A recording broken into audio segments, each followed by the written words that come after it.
Dios te bendiga, amada Iglesia Catacumba número 1 de Guaynabo. Qué bendición poder estar con ustedes.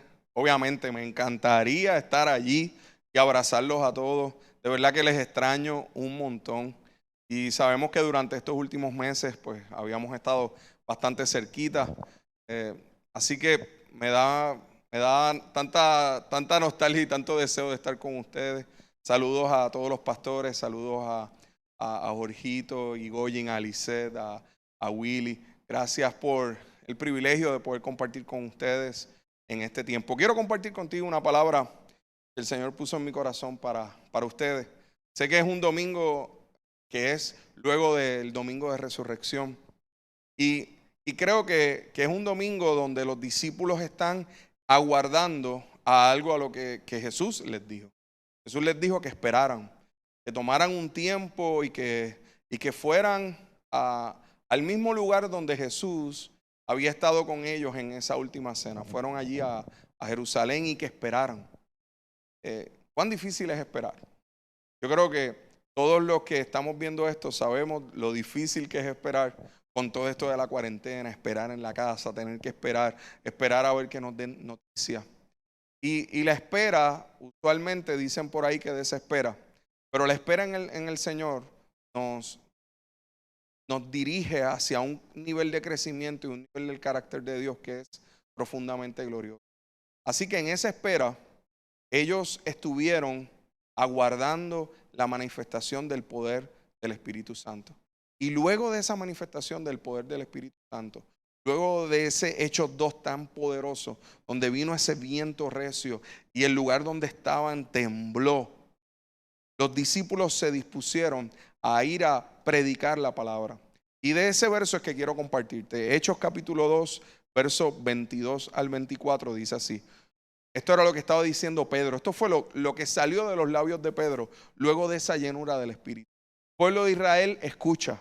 Dios públicamente aprobó a Jesús de Nazaret al hacer milagros poderosos, maravillas y señales por medio de él, como ustedes bien saben. Pero Dios sabía lo que iba a suceder y su plan predeterminado se llevó a cabo cuando Jesús fue traicionado. Su plan predeterminado se llevó a cabo cuando Jesús fue traicionado. Con la ayuda de gentiles sin ley, ustedes lo clavaron en la cruz y lo mataron, pero Dios lo liberó de los terrores de la muerte y lo volvió a la vida, pues la muerte no pudo retenerlo bajo su dominio. Quiero compartir contigo tres cosas que salen y que saltan a la luz de este verso y de estos versos que por lo menos impactaron mucho mi corazón y quiero regalártelos y compartírtelos. El primero es el plan de Dios. Primer punto, el plan de Dios. Aquí dice que el plan predeterminado se llevó a cabo cuando Jesús fue traicionado, cuando Jesús fue muerto, fue resucitado. Yo sé que una de las preguntas que regularmente uno se hace es ¿dónde está Dios en todas las circunstancias que están ocurriendo? Hay gente que piensa que Dios, hay gente en el mundo que piensa que Dios no, hizo y ya, y se fue y nos dejó en la nada. Y hay otros que piensan que el Señor está en todo. Yo soy de los que creo que Dios está en todo, en todas las circunstancias y en todas las situaciones. El plan de Dios era este. ¿Cómo era posible que después de un tiempo tan glorioso como fue el que Jesús calmara las olas, calmara los vientos, resucitara a muertos, sanara a leprosos, sanara a cojos, cómo era posible que algo bueno saliera de una crucifixión? ¿Cómo era posible que el plan de Dios fuera que Jesús muriera? Probablemente los discípulos estuvieron pensando mucho en eso. Y es lo que nos pasa a nosotros regularmente en nuestra vida.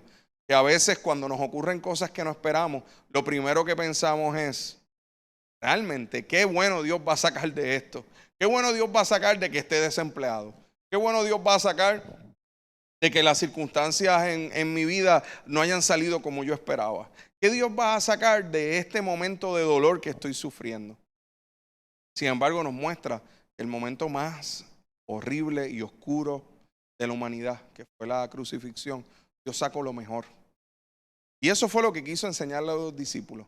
Y por eso los discípulos, cuando llenos del Espíritu Santo, Pedro lleno del Espíritu Santo, cuando le habla al pueblo y comienza esta predicación que fue tan gloriosa, que sabemos que fue la predicación donde mucha gente vino a los pies del Señor. Se habla de algunos 3,000 que se añadieron luego de esa predicación. Es interesante que la Escritura diga aquí que Pedro, una de las cosas que dijo fue que había un plan predeterminado. Y yo creo que usted y yo tenemos que estar claros de algo. Quizás no vamos a saber todos los detalles, pero sabemos que Dios tiene un plan. Y eso debe ser suficiente en nuestra vida. Dios tiene un plan contigo. Dios tiene un plan con todo lo que está aconteciendo, aunque ahora no lo veamos. Hay un momento en el cual Jesús mira a Pedro y le dice, mira, lo que yo estoy haciendo ahora, tú no lo entiendes, lo vas a entender después. Hay momentos en nuestra vida que no entendemos las circunstancias que estamos viviendo a nuestro alrededor. Pero la pregunta que tienes que contestar no es qué va a ocurrir, sino es quién va a ocurrir. Esa es la pregunta que es buena hacerte, porque el Señor va a ocurrir. No es qué va a ocurrir, qué es lo que va a pasar. Quizás tú y yo no lo sabemos, pero Él lo sabe. Nos pasa como a Ezequiel frente a ese valle de los huesos secos, cuando el Señor le pregunta, ¿tú crees que esos huesos van a vivir? Y Ezequiel dice, Señor, tú lo sabes. Así que hay ocasiones en las cuales usted y yo no sabemos, pero lo que necesitamos saber es que Él sabe. Él tiene un plan. Y había un plan predeterminado. Y los discípulos lo entendieron una vez fueron llenos del Espíritu Santo. ¿Qué quiere decir eso? Que usted y yo necesitamos buscar la llenura del poder del Espíritu Santo en nuestra vida para entender el plan de Dios. Ahora mismo este es el tiempo donde usted necesita buscar intencionalmente el poder del Espíritu Santo de Dios en su vida. Es decir, Señor, yo necesito el poder de tu Espíritu Santo para poder discernir cuáles son los próximos pasos, para saber cómo debo accionar, para poder verte en medio de las circunstancias. Hay momentos en los cuales el Señor necesita abrir nuestros ojos para ver lo que Él está haciendo. Aunque no lo podamos ver, Él está obrando, Él está haciendo. Y ese es el primer punto que quiero dejar sembrado en tu corazón. El segundo, hubo un poder que fue quebrado. La muerte fue quebrada. Él rompió el poder porque Él pagó el precio. Y también venció el terror de la muerte. Usted y yo no tenemos que tener temor a la muerte, porque Él la venció. Yo sé que hay gente que a veces piensa, pues después de la muerte no hay nada. Después de la muerte ya no hay más nada, ¿verdad? Eso es lo que dicen algunas personas. Ese pensamiento, inclusive, aún aquellos que no tienen a Dios, cuando les persigue ese pensamiento es hasta duro de pensarlo. Porque es pensar que lo que yo hice no será recordado y que seguirá pasando el tiempo y mi existencia será eso, un proceso de existencia que no tendrá ningún tipo de propósito. Qué interesante es que la Escritura me dice que en el Señor hay propósito. Que el que Él haya derrotado la muerte permite que tú y yo podamos tener vida eterna. Y eso es lo que dice Pedro aquí. Dice que Dios lo liberó de los terrores de la muerte y lo volvió a la vida. La muerte no pudo retenerlo bajo su dominio. La muerte tenía un dominio y la paga del pecado es muerte. Nuestros pecados nos llevan a la muerte y esa muerte espiritual el Señor la venció. Y eso es lo que Pedro está predicando. Ese precisamente es el mensaje que tú y yo, llenos del Espíritu Santo, debemos predicar. Pero quizás a lo mejor tú nos estás escuchando hoy aquí y dices, bueno, es que yo mismo estoy siendo preso del pecado en mi vida y eso ha traído muerte. Pues así como decíamos el domingo pasado, es importante que tengas algo claro. Jesús resucitó para que tú pudieras resucitar. Este es tiempo de tú resucitar, de salir de esa muerte del pecado y entender que Él venció. Él venció para siempre y Él venció para que nosotros podamos accionar su palabra en nuestra vida y con el poder del Espíritu Santo y esa transformación de Dios sobre nosotros, poder entonces vivir a la altura y al nivel de Cristo Jesús. Entonces podamos ser como Él y vivir como Él. Así que Jesús quebró el poder de la muerte para siempre. Por último, aquí dice que el Señor, el libro de Hebreos capítulo 12 dice esto. Esto lo hacemos al fijar la mirada en Jesús, el campeón que inicia y perfecciona nuestra fe. Debido al gozo que le esperaba, Jesús soportó la cruz sin importarle la vergüenza que ésta representaba. Ahora está sentado en el lugar de honor junto al trono de Dios. Necesitamos fijar nuestra mirada. Ese es el tercer punto que quiero dejarte. Porque hay ocasiones en las cuales fijamos nuestra mirada en la ansiedad que me produce la situación que estábamos viviendo. Esta pandemia, a veces fijamos nuestra mirada ahí. Fijamos nuestra mirada en las noticias que nos están diciendo esto sigue llegando y sigue alcanzando más gente. Y fijamos nuestra mirada ahí. Pero nuestra mirada debe estar fija en Jesús. Él es el campeón, dice la Escritura. El campeón que inicia y perfecciona nuestra fe. Jesucristo como campeón destrozó la muerte y es campeón de nuestra fe como David y Goliat. Que David fue el que representaba al pueblo y como representaba al pueblo, entonces era el campeón que al vencer a Goliat hizo que todo el pueblo venciera. Jesucristo es el mejor David. Es aquel que venció para que tú y yo pudiéramos fijar nuestra mirada en Él. Fijar nuestra mirada en su ejemplo, en lo que Él hizo. Cuando hacemos eso, nuestra fe se perfecciona. Esta situación de espera debe llevarnos a que nuestra fe sea perfeccionada. A que en lugar de que abracemos el afán, la ansiedad, el miedo, podamos perfeccionar la fe. Sabiendo que podemos confiar en el Señor siempre. Sabiendo que las circunstancias que están a nuestro alrededor no son las que determinan cómo se afirma nuestra fe. Sabiendo que sea que el Señor nos libre de que nos dé el coronavirus o que nos dé el coronavirus, cualquiera sea las dos, tenemos confianza y esperanza en el Señor.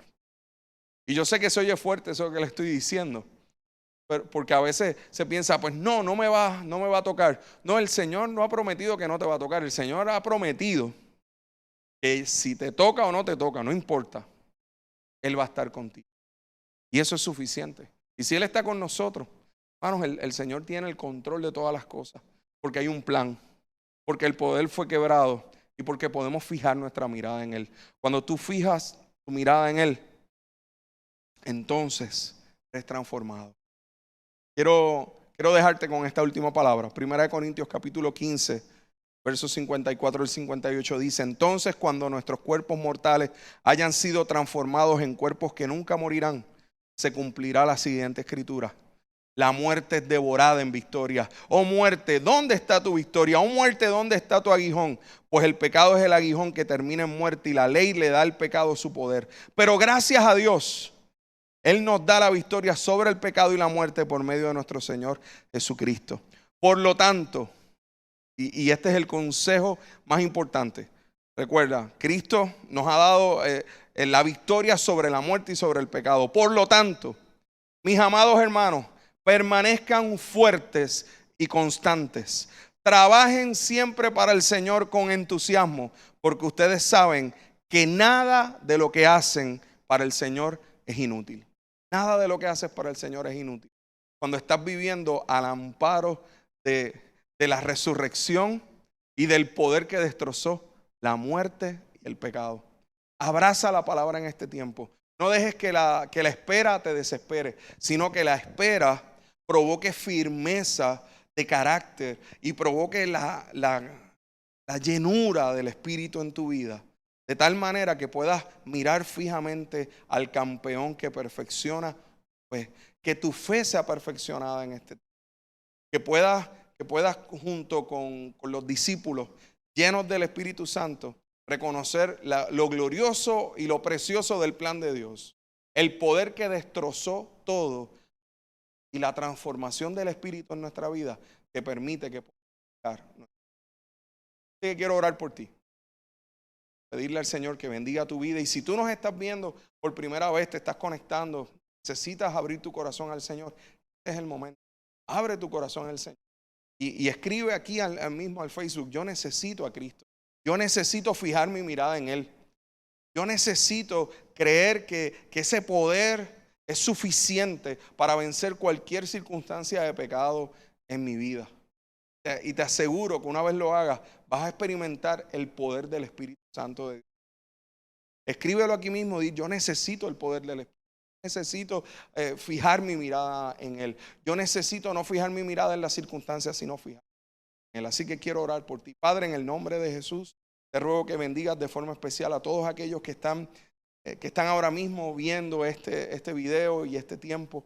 Te ruego que tu gracia sea sobre ellos y que el poder transformador de tu espíritu sea sobre sus vidas. Aquellos que están alejados de ti, te ruego que puedan acercarse a ti por la libertad que proviene de tu espíritu, Señor. Y aquellos, Señor, que ya están cerca, pero necesitan fijar su mirada en tu presencia y en tu palabra y en ti que perfecciona su fe, que así lo puedan hacer, Señor. Que por medio del poder del Espíritu Santo puedan fijar su mirada en ti. Padre, te ruego que los bendigas con el poder de tu gracia y que bendigas la Catacumba 1. Gracias por esta iglesia que es de tanta bendición. Te rogamos que los cubras, que los guardes, Señor. Que el poder de tu Espíritu sea sobre ellos, Señor, y que guardes la comunión de la iglesia aún a la distancia, Señor. Gracias por ellos y los bendecimos en el nombre de Jesús. Amén.